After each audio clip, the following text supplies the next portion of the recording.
All right. So one of the things that, one of the things that we want to do with these, you know, when I'm doing these gesture sketches, I'm on the lookout for the, you know, I'm thinking about landmarks,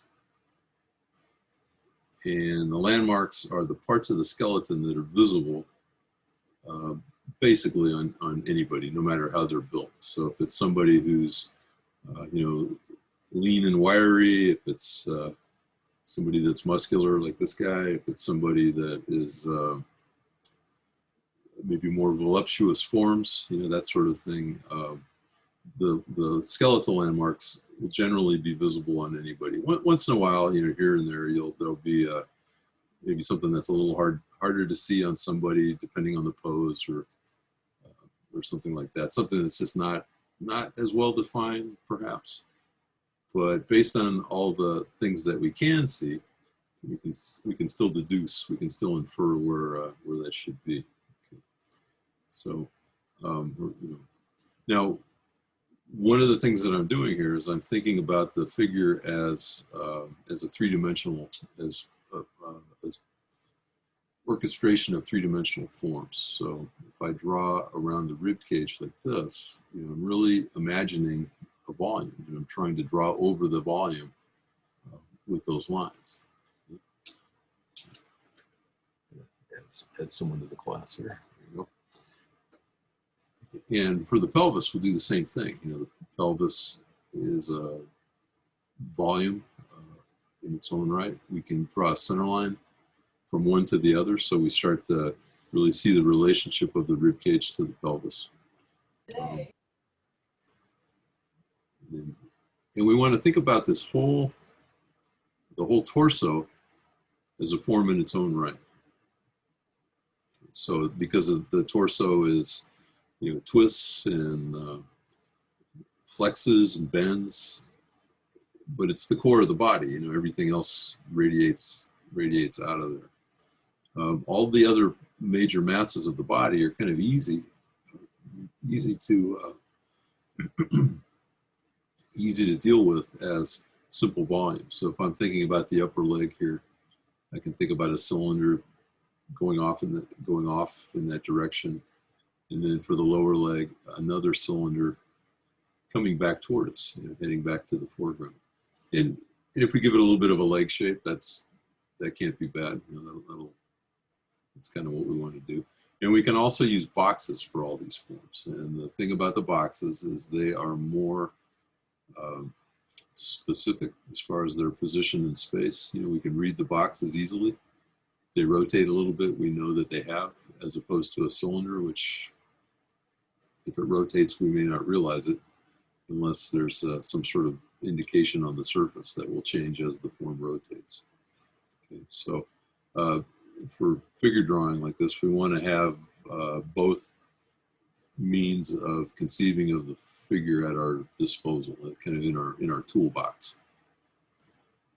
With these block forms, we can be very specific about the position of the rib cage and very specific about the position of the pelvis, and therefore the position of one relative to the other. And the way we decide about the positions of any of these forms is by looking at the skeletal landmarks. And this may seem a little bit kind of like circular reasoning or something, but we use the anatomy to help us decide what the position of the form will be, and then we use the boxes or cylinders to draw the position that the form will be, that the anatomy will be in. And then we use these boxes and cylinders as a way to visualize the space that the anatomy occupies. So now I can use my basic forms to help me visualize the space, so I can start looking at the landmarks in terms of each other and start locating them in that three-dimensional space. Now in the back view here, we're seeing, you can see the rib cage for the most part. We can see enough of the rib cage here to help us visualize the part of the rib cage that's, you know, underneath the shoulder blades and the trapezius muscle and the latissimus and all the other things that are covering up a fair amount of the rib cage. But the part that we can see helps us deduce about the rest of it. or make a deduction about the rest of it. And then for the pelvis, what we are looking at are the iliac crests here. And I can't see the one on the other side of the body, but I know where it's got to be. And then the sacrum sits a little bit lower than those iliac crests. And it's different bones, but they're connected. And we can follow the angle of the sacrum up and over the, up and over the iliac crest. Now back here in this part of the, I guess the lower back, the bone is actually underneath muscle. The muscle on your hip here is called the external oblique. And out at the front, right in here, we can see the external oblique sitting on top of the bone, sitting on the iliac crest. But in the lower back here, as you go back around onto the back, then the external oblique actually comes down a bit and covers the bone. But as far as a structural relationship, we can still draw that, and it's still going to be, we can still just flow or follow that line from the sacrum up to the up and over to the front of the body at the corner of the iliac crest. If we're happy with the positions of the upper and lower torso here, we can get a little more specific about our center lines. You can draw your center line and then get a little more specific about your outside contours, because now you've got that reference and you can start working from one side of the body to the other in terms of the symmetry. Okay, now, if we're able to draw all of these, if we're able to represent all of these major masses of the body with block forms, then theoretically even tougher poses like this one, foreshortening of any type, or reclining foreshortened pose, or even something like this, we can use those boxes to help us analyze the pose. And it's a lot easier to draw a box than to draw all this anatomy and all these muscles and everything. If we can draw a box that will show us kind of where things are headed, it shows us where what the position of the rib cage is going to be, and then what the position of the pelvis is going to be. And the boxes are easy enough to draw, where you can move them around, so you can do some trial and error, even in a 2-minute pose, depending on how tough that pose is. Now I could take that.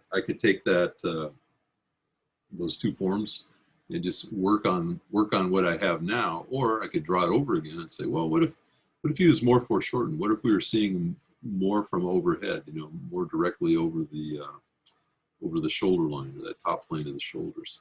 So I'll give it another try down here.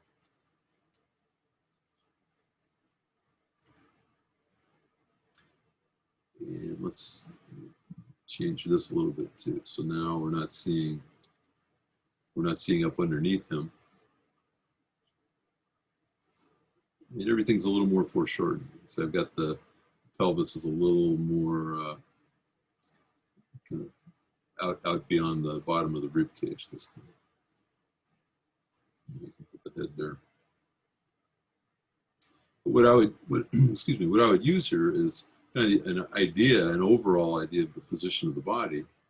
But I would definitely be looking for side planes to help me decide about the perspective here. Am I seeing the side I drew here or not? And I think it was, if I recall. And then on the far side, I wouldn't. Let's see. One of the things that you want to do let me do this first. We'll draw another one over here. Let's say we had a reclining pose. And I can draw so I look at the rib cage first and decide what the position of the rib cage is going to be. And then I can foreshorten that box. Let's say the person's head is here. You can draw the box. You can draw a box for the head also, but in this case, I'm not. So, and let's say that person is reclining and also twisting a little bit. Are they twisting enough where we would see side plane of the pelvis over here? They could be.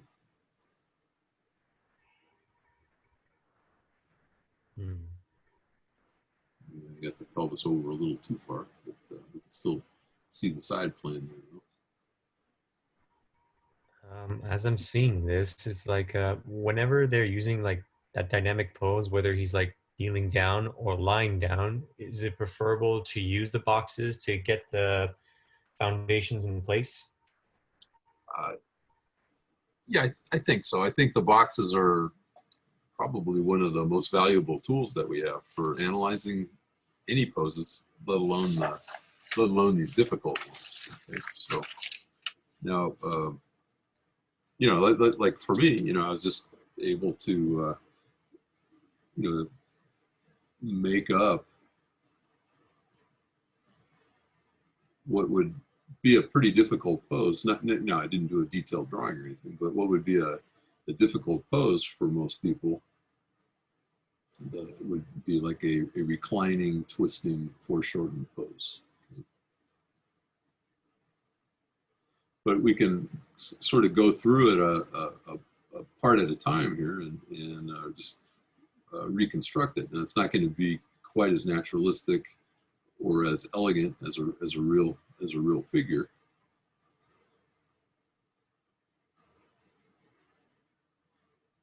But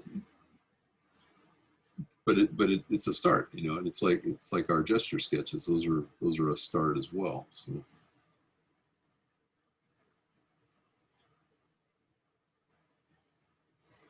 now the key to doing this, though, to be able to use the boxes this way, is to know how they relate to the anatomy.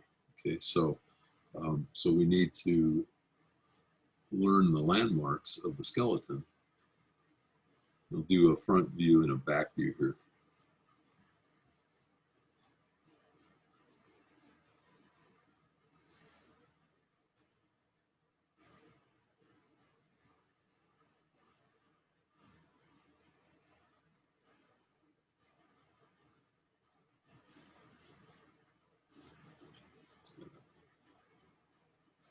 So taking a hike or something here, so walking stick. Okay, and we'll do a back view at the same time.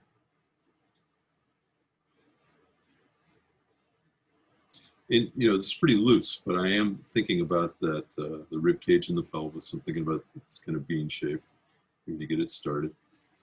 You know, thinking about the placement of the weight of the figure that we're drawing.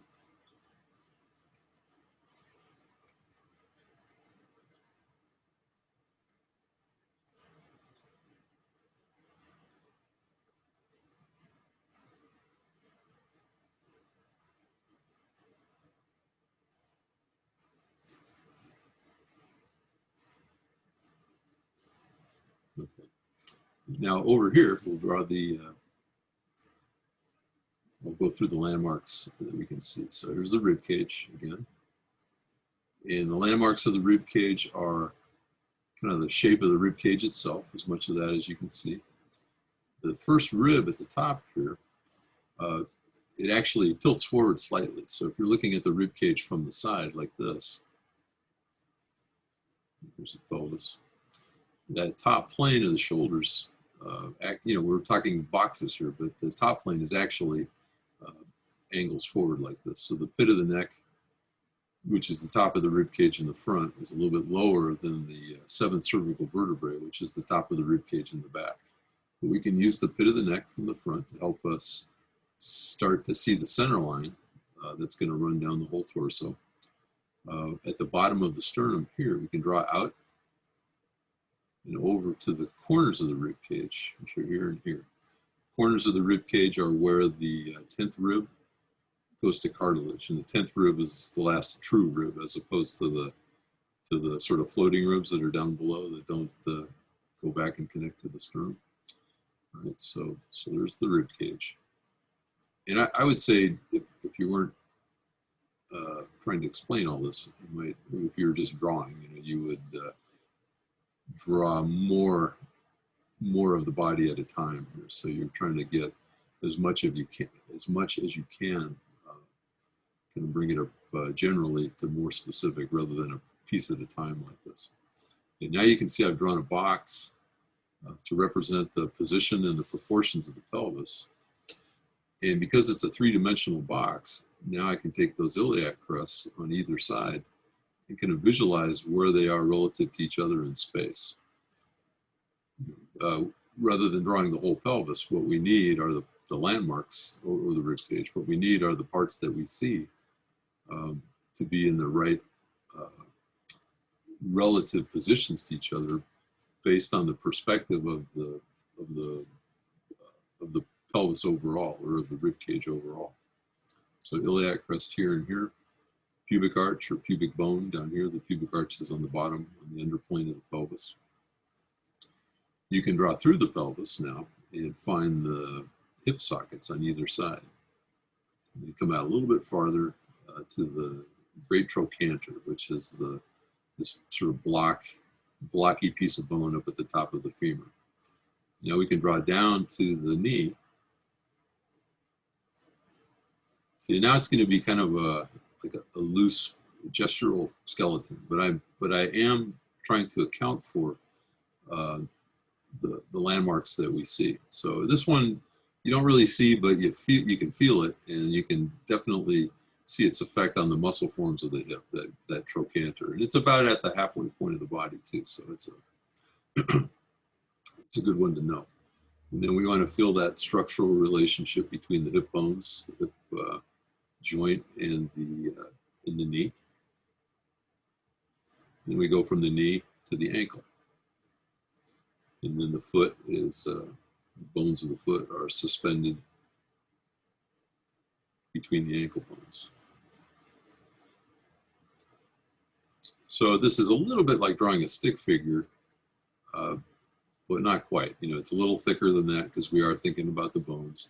And if we were doing a bigger drawing, we could actually, and I mean us, I'm not talking in the imperial we here. It sort of sounds like that, but you know, when you're working on a larger drawing, you can actually draw the bones as distinct three-dimensional forms themselves. Now, they don't have to be like anatomical plates. What we're concerned with is the X, Y, and Z axes of these things. So we know that, so we're thinking 3D, whether we're looking at these big major forms or whether we're looking at, you know, the thinner long bones of the body as well.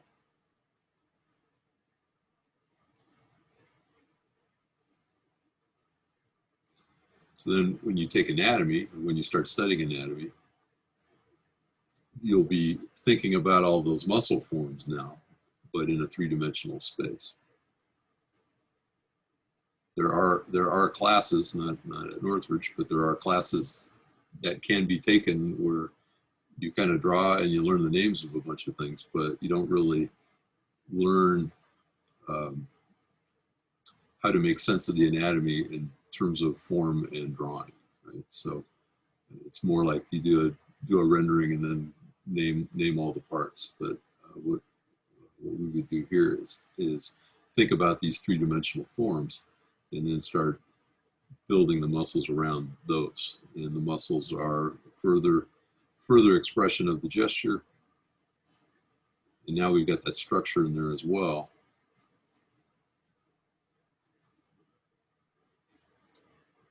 Kind of show us where the muscles, you know, where the origins and the insertions of the muscles are.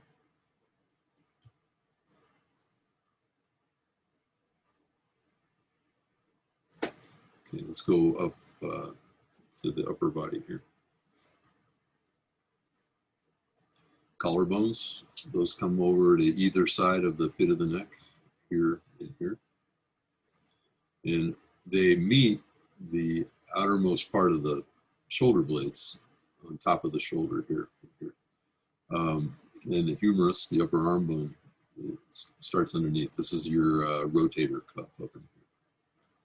Same thing now, we're going to go from the shoulder to the elbow joint, but then the elbow itself is part of the forearm, which goes to the little finger side of the wrist, and the radius, which is the outside bone, crosses over to the thumb side of your palm.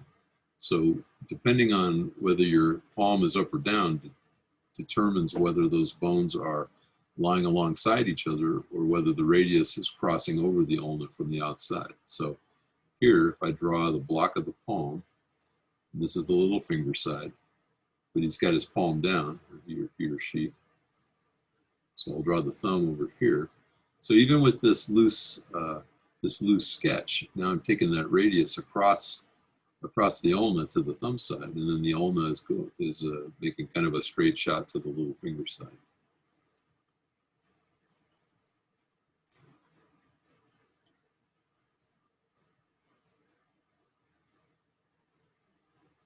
So here's another one where now the radius is the radius always comes from the outside of they're called the epicondyles of the humerus. So down at the bottom of the humerus, you've got these kind of cylindrical structures sticking out on either side. The one on the inside would be like your funny bone. You can bump it and get a little bit of a shock. So the elbow hooks over the end of the humerus. There's a slot there for it. And then the radius comes from outside and crosses over, in this case, to the thumb side.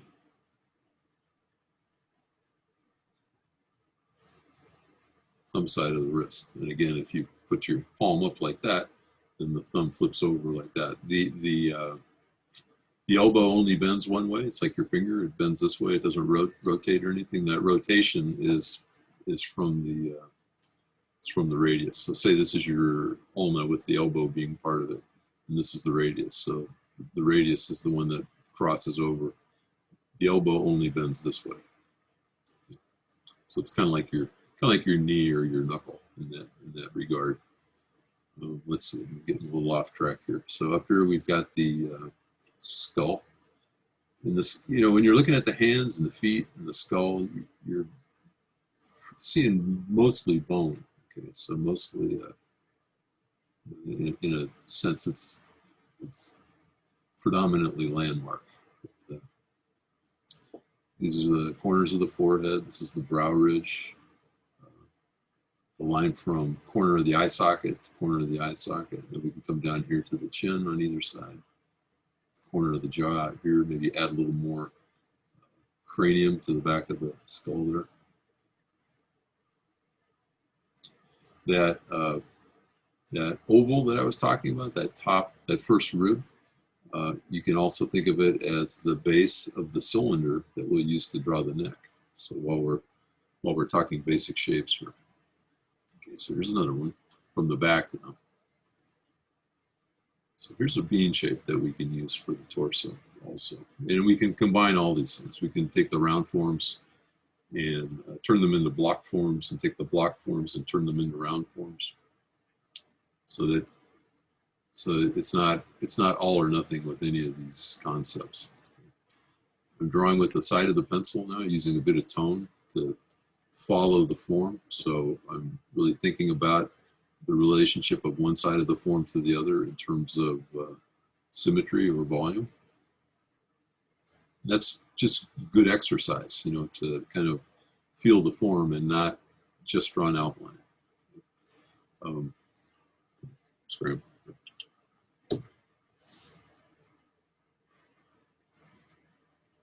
And you can see the gesture sketch that I drew is still open to adjustment here. So nothing is the final word with these. Anyway, so rib cage here, spinal column, and you can see that it goes out over the upper part of the torso. So over the thoracic vertebrae, it's convex. Over the cervical vertebrae, the neck bones, it's concave, at least from the back, convex. And then in the lumbar vertebrae, the lower back, it becomes concave again. And then when you get to the sacrum, and then the cleft of the buttocks goes out, becomes a convex line again. Now, we talked about this thoracic arch on the front of the rib cage here. Well, there's a bit of an arch on the back of the rib cage too. It's not as high, and it's deep under muscle. But just in case you're wondering how to deal with that when you get down there. There is a bit of an arch back there as well. So I think on the other page we were talking about following the side of the sacrum up to find the iliac crest. Now, since we're drawing boxes in transparent forms, we can put, I'll draw the pelvis, I'll draw the far side of the pelvis as well. We got to decide, are we looking up at these forms, or are we looking down? I think because this figure is sort of tilting back towards us, so kind of looking down at the form of the pelvis. We look down towards the knee then. We look down towards the ankle and the foot as well. We can draw these boxes, or we can draw these cylinders, and then we can place these bones inside of them. But we don't have to. In areas like this, we know that the bone is deep at the muscle, but it's these places where the bones appear again, or where we see them connecting to other things. So here we're getting a little bit of a side view of the kneecap, and on the side of the knee is the head of the fibula, which is that thin bone it goes down the outside, and your outer ankle bone is at the far end of it. But there's connective tissue and everything that attaches to that. On the back of the knee here, we get the hamstrings on either side, and one of them attaches to that head of the fibula. And then the calf muscles come out from between those hamstrings on either side like this. But this is one part of the body where you're seeing a lot of bone. On the back side of the lower part of the femur, you get these big round forms, these big knobs. Those are condyles. And then the outer part of them are the epicondyles, and that's the part that we really see. That's the part that's considered the landmark, or the landmarks. It's something like this.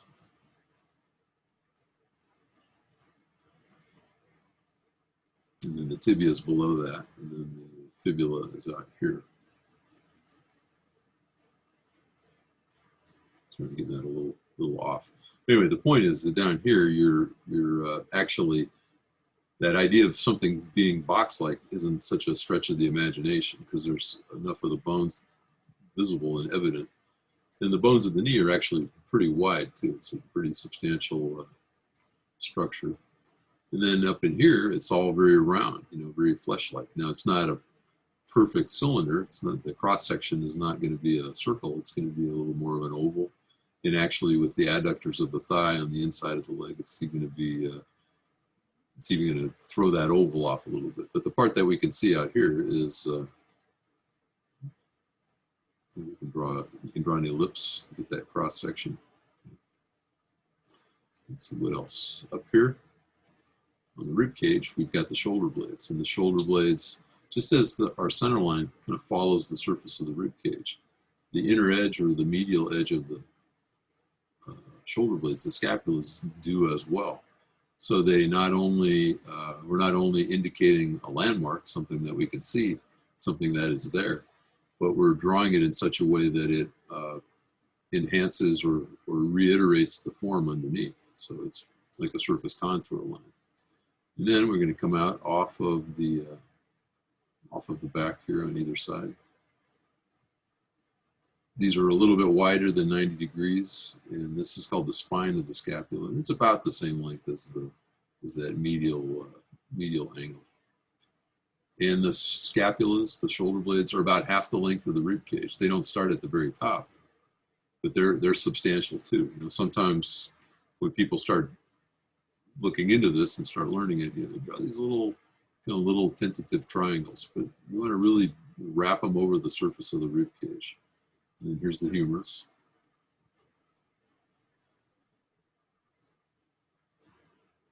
Here's the elbow from the back. You can see it dropping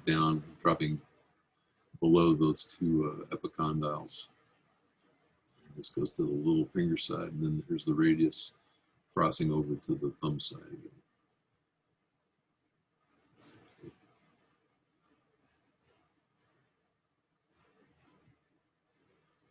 Now, on the on the model on the PowerPoint that we're drawing today, he's really good for seeing all this. You know, lots. I was talking about certain landmarks that aren't always as defined in some people, depending on the pose and the way they're built and everything. But one of the things that you can do is study all of this on the people where you do see it, so you'll be able to deduce where it is on the people where you don't see it as clearly. So, you know, and look at anatomy books and things too, and art anatomy books more than like a physiology book or something, just because you know, on the good art anatomy books, they will really be explaining things in terms of form and give you analogies to help you draw and that sort of thing. So and let's say just a normal pose like this, but from a tougher angle. So we wanted to say, if we wanted to draw a foreshortened figure from well below like this.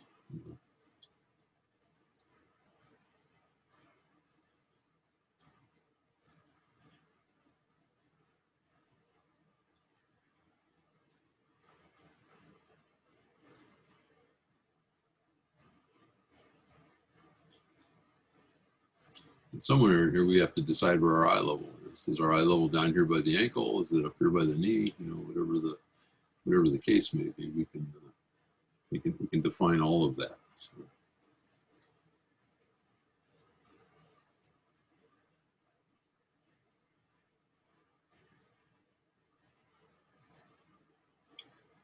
So if we do a set of 5s next, I think it would be good practice to either draw these somewhat sketchy skeletons, or do a bit of construction. You know, think about boxes and cylinders for these poses.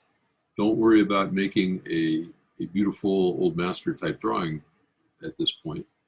Worry about being able to analyze the body and see it in drawing terms, because that's what we're doing, is we're taking the figure and turning it into cylinders and boxes, basic solids that we can draw. And if you can't draw those forms out of your head freehand yet, well, life drawing is a good way to practice, and those are what you need to be able to really analyze the figure anyway. I know in the basic drawing classes, sometimes they don't emphasize the freehand part of it as much. You know, you draw boxes with vanishing points and horizon lines and all of that sort of thing, and that's good too. You know, that's also something that we need to know how to do. But what you want to take from that is the understanding of how the boxes behave in perspective, without having to draw all of that other stuff. Because what we need to be able to do is get the boxes and keep them gestural and everything, and even make the boxes a little more dynamic. So maybe 3-point perspective, boxes stretching off in space, implying a vanishing point down here in this case, and another one out here in this case. And now you can see that all those rays that we're using to find the vanishing points are curving. So so it's one more variation on what you might do in just a strict perspective exercise. But for some reason, these are the boxes that really lend themselves to drawing dynamic or expressive figures. So even if you don't have to be drawing superheroes. When I say dynamic, I just mean something that's got some it's got some life to it.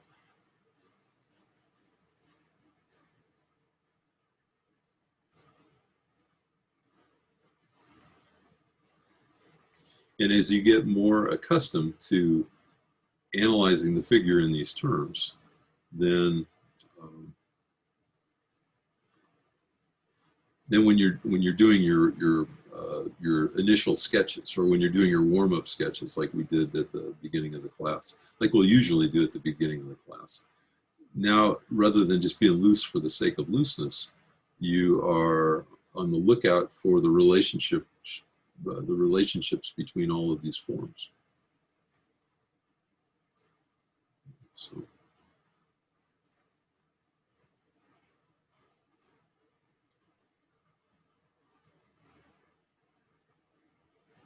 here I'm really gradually kind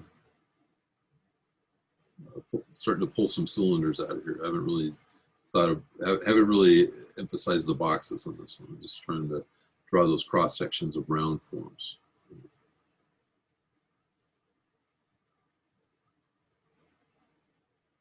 Make sure it's still landing on the page or on our screen here. So. And you can always move things around. You know, you can. There's the, especially when you're making the poses up, you can change your mind and make adjustments of proportion and position and all of that sort of thing. So, okay. So, yeah. So the trick, the trick. I don't know if it's a trick, but the way to deal with those tough foreshortened poses is to start simpler, analyze it, break it down, drawing something that you'll be willing to adjust, then it's easy to redraw while you figure out the pose by moving those boxes and cylinders around. And then you can elaborate on that. You know, with more time, we can get in there and start to build the muscle forms and talk about how they attach to those bones and so forth. Okay. So.